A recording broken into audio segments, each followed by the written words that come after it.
Hey guys, it's Will. It's Hong Kong Cinema Appreciation Society. I'm out in the yard. It's a beautiful day. I'm having a good time. I got my notebook somewhere. Here it is. And I've got my Blu-ray. And I'm here with a Blu-ray review. And it's a Hong Kong Blu-ray review. Well, it kind of is. What does that mean? Well, let's get to it. If you're new here, also I should say, thank you for finding me. If you're not, welcome back to the channel. It's Knockoff. It's Van Damme. So this is directed by Tsui Hark. Before you get mad at me, you're like, you're not doing enough Hong Kong movies. Tsui Hark is a Hong Kong filmmaker. He's a really important and really successful Hong Kong filmmaker who had a huge influence on Hong Kong cinema, which you will know. If you know about these things, he directed the first couple Once Upon a Time in China movies. He directed Zoo, which Zoo Warriors and Magic Mountain, which is like kind of like the first Hong Kong movie that was like a big special effects kind of extravaganza. He's like a big figure of the Hong Kong New Wave. He produced A Better Tomorrow. He directed A Better Tomorrow 3. So, you know, you get the point. He directed Peking Opera Blues, which is a really big movie in the evolution of Hong Kong action cinema. So this is number 1636 out of 3000. This is a numbered edition from 88 films. This is a UK release, so this is region B. And the reason it's numbered is it has this foil kind of slipcover here. And then it has inserts, and those are limited to the first 3000. And the disc is actually not in here because I was just watching it. So there you go. It's fresh in my mind. I'm ready for this review. But it comes with these postcards too. Let me just show these off to you here. So there's like the rickshaw scene, which you'll be familiar with if you know the film. There's that kind of like cover art. There's Van Daddy. It's a scene from the film. And so directed by Tsui Hark. And the other thing that's really, really interesting about this movie, which I'll talk a little bit more about as I go on through the review, is that the second unit director and action director was none other than Sammo Hung. So maybe you've heard of that guy before. And so if you know Tsui Hark and you know Sammo Hung and you think about them working together, what you get here is an absolutely insane action bonanza in which in almost every scene there are WTF stunts and fights where you're like, how did those people not die doing that? And as I learned in the commentary from Arna Venema and Mike Leader, which I will talk a lot more about later in this video, a lot of people did get hurt making this movie. It was a really dangerous movie. It was shot in Hong Kong, and it's about kind of the handover of Hong Kong to China. It's like an action film that takes place during that period in time. And so the one criticism I will say of this movie, then I will review the Blu-ray and I'll give you my thoughts on the film, is that I feel like if they had gone full dedication to this being a Hong Kong movie that has American and Western actors in it, I think it could have been like remembered as like a cult classic. Like, this is a really good movie, and there are people who hate this movie, but I really, really enjoyed revisiting this film. I was actually messaging Arna on Instagram after I watched it. I was like, this movie is so good. Like, I forgot I had seen this like years and years ago, right? And I was like, this is so good. But it has scenes of like Hong Kongers talking to each other with the English dub, or like scenes that you know would have been in Cantonese, or like different languages. That it just feels a little bit like too much like it's American money, it's Van Damme, it's American actors, we're selling it to Hollywood. It's not your shipment, Marcus. Get your Quilo hands off the merchandise or you'll lose it. We're selling it to a mainstream American audience, which is, I in a way, I think a mistake, because it's very much made like a Hong Kong film. It has the tone and the craziness and the visual insanity of a Hong Kong film, but they're trying to sell it to America. And I think that concession is the one thing about this that robs it of like cult classic status, essentially. I'm just going to adjust myself on my bench here. But so to review the Blu-ray, I mean, this is kind of a perfect Blu-ray release, because if you don't want to invest like 45 hours in something like that, like the Young Master set, right? Where you're like, I'm going to learn everything there is to possibly learn about this film.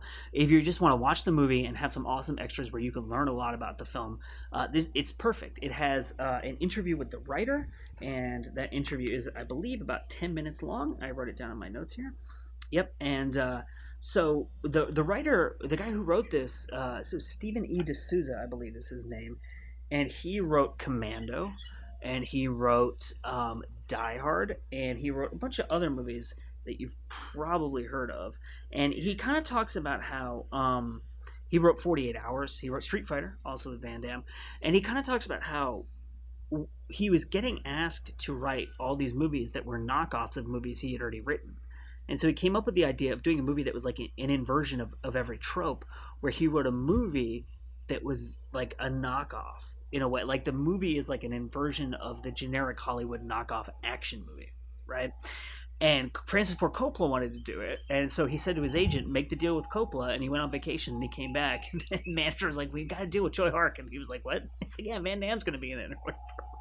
So he's like, "Well, what happened?" And he was like, "Well, they offered you more money." But because it was going to be shot in Hong Kong and it was going to be heavily contextualized around the handover,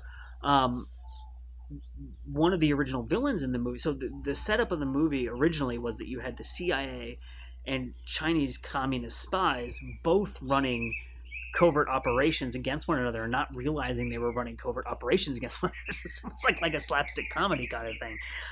And they were like, we can't do that because China's taking over Hong Kong. We can't have communist Chinese spies as the villains if we want this movie to play down the line and not be censored and stuff like that.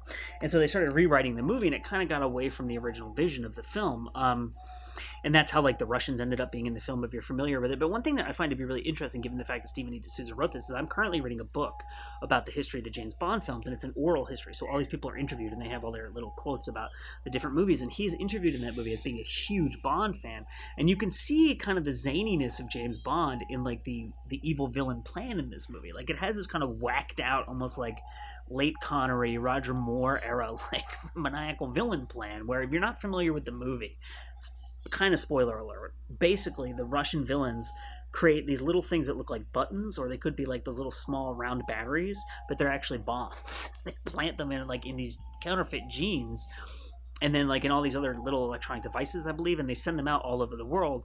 And then they're going to be like, oh, if you don't give us all this money, we're going to detonate people's genes and shit like that. Like it's just insane, but like in a really fun way. There's also a making of on here that's 25 minutes long. Like this is a proper making of with like a butt ton of behind the scenes footage and interviews and like on location stuff. It's really, really good. And then the Arno Venema Mike Leader commentary is incredible. Mike Leader was fired from this movie. I'm not going to tell you why. You should watch the commentary. He got fired from the movie. He was working on it, and then he just kept showing up on the set. It's like, okay, whatever. Like, nobody really cared. He wasn't getting paid anymore. But, like, he knows everyone in this movie, obviously, because he was working on it. So he knows all this behind-the-scenes information. He talks about how, the Michael Wong, is his name? Yeah, Michael Wong. So the cast is Van Damme, Rob Schneider, which is really interesting, because this is before You Can Do It, like the Adam Sandler, like, side character Rob Schneider, when like he was maybe a serious actor or something. Paul Sorvino, who's in Goodfellas, very, very famous. Layla Rochelle.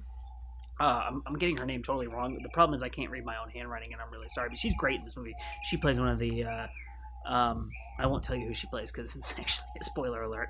Carmen Lee is in this film. So Michael Wong actually replaced Jet Li at the last minute, and I think this movie would have been so good if Jet Li had been in it with Van Damme. And like I can't even imagine how awesome that would have been. But anyway, so they just know so much about this movie. Arna has met Tsui Hark, which he said in my, the interview I did with him, and he talks about how Tsui Hark is like huge into comic books. And when you watch like the framing of the shots in this movie, you can really see that. He talks about like there are shots with motion control cameras and stuff like that. One of the things I really, really loved about this movie is the locations. Like this is a Hong Kong movie, and it's like of its time. It's like one of the last movies to feature the airport that was like right by Kowloon, or like in Kowloon, where you see like the huge planes like flying right over the city, which you don't have anymore because I think the airport has been moved to the new territories in Hong Kong. But it's just like on the street, buildings everywhere. Like and Mike and Arna talk a lot about how the movie makes no sense if you're from Hong Kong or live there, because like they'll be in one location and then they'll turn a corner while they're walking down the street or whatever, and they'll be like 15 miles away. But it's just such a good like on the street Hong Kong movie, like the neon signs, and like there's this really amazing sequence in a fruit market, and like just all the buildings, and like it's just such a cool movie. You feel like you're there, and Tsui Hark directs action so well, and his action directing is completely insane. And like the camera work in this movie is insane. It's like the camera's constantly moving. It's going like in and out of gun barrels. Like the motion control stuff is really cool because it's like cameras descending and ascending from different places, and like cranes, handheld, like really frantic kinetic editing. Like it's a very cinematic movie that is like pushing the boundaries of like insanity. And I almost like actually the first note that I took when I started watching this movie was one word, and it was cocaine. I'll be here all week, folks. But Van Damme was known to have been on a little bit of the nose candy at that point in his career. I don't know what was happening on the set of this movie. I really don't. Like, obviously, I don't know Van Damme. I don't know Tsui Hark, but Yeah. Van Damme is sweating throughout this whole movie more than I've ever seen someone sweat in a movie before. And again, I don't know anything about that. I have no idea whether this is true, but the editing style, the action style, everything about this movie, literally the first word I wrote in my notes was cocaine. So it's that kind of movie, you know. It's just like so over the top, insane, with just constant action, and stunts. And like Mike Leader and Arna actually talk about like where like, oh, someone got injured in this scene, or like if you're familiar, there's a scene where a car drives out a window and lands on a truck and then bounces on a bunch of water bottles, and the car actually landed like further to one side than it was supposed to, and people, one person like almost got really hurt. Or like there's a scene where a car drives through a bunch of people and one of the stunt performers didn't do the time to jump right and actually broke both of his legs. And like it's just madness. And like the commentary is like every single scene they're like, we know that person, we know exactly where that location is, I've been there before, there's this, that, and the third there. Like it's so good. And you know, they're such funny people. And I love this commentary track, and I love the bonus features on this movie, and I really love this movie. Like I really loved this movie. This is like one of my 10 favorite Van Damme movies. Now I know I said that too about Maximum Risk. That's a very different type of movie, and it's an interesting case study in Ringo Lam versus Tsui Hark right now. Ringo Lam is a very dark, nihilistic filmmaker who makes almost like deliberately ugly films about these existential problems. And Tsui Hark is making just like gonzo, over the top, almost like comic booky movies. But it's funny because when I was in high school and I saw this movie, I think that was like the right time to see this movie, because this is definitely a movie I would have loved in high school because of like the craziness of the camera work. Like I love Time and Tide; it's very similar. The craziness of the camera work, the action, the locations. And then when I was a little bit older and I was more of like a potential cinephile, you know, in my 20s, and if I had seen this, I would have been like, oh, this movie is nonsense, trash. And like now that I'm a little bit older and I can, you know, take things a little less seriously, I'm like, this movie's fucking awesome. It's so much fun. And it's actually like for a movie that you would maybe point at and be like, cocaine. It's actually very well written. I mean, obviously the guy who wrote it knows what he's doing. He's a great screenwriter for these types of films, like action films and thrillers and stuff like that. And he talks about how he put the film together and all that stuff in the interview, like I said. But it's a very like sequence based. So if you know what, like Hollywood films, by and large, mainstream American commercial cinema, is written by sequences. So basically, you have an overall plot for the film, and then it's divided into a series of scenes that are about a single kind of goal. Right, so there's a scene in the fruit market. That's a sequence. They go into the fruit market. There's a couple different locations. They're trying to get something. Something gets in their way. They have to overcome the obstacle. They achieve the goal, but that leads to another goal. And each one of those little mini goals in the sequences and the obstacles they face lead toward the finale and either the achievement or not achieving the overall goal of the film. Right, and this is very much like based on that sequence-based structure of American films. And so I think, in a way, the marriage of Tsui Hark's Gonzo style and the Hong Kong locations and Hong Kong filmmaking with that style of screenwriting works really, really well. It's just the concession to American audiences that I feel like, in a way, torpedoes the movie, because the dub is just so kind of corny in a lot of places, and then undermines how amazing the scenes are, because you're thinking like, there's no way that guy sounds like that, right? But then it undermines your immersion in the film in a way, I feel like. So my name is Will. The movie is Knockoff. Like, I really, really like this movie, and I highly recommend getting this release if you have a multi-region player, or if you're in the UK and you can play it on your regular player.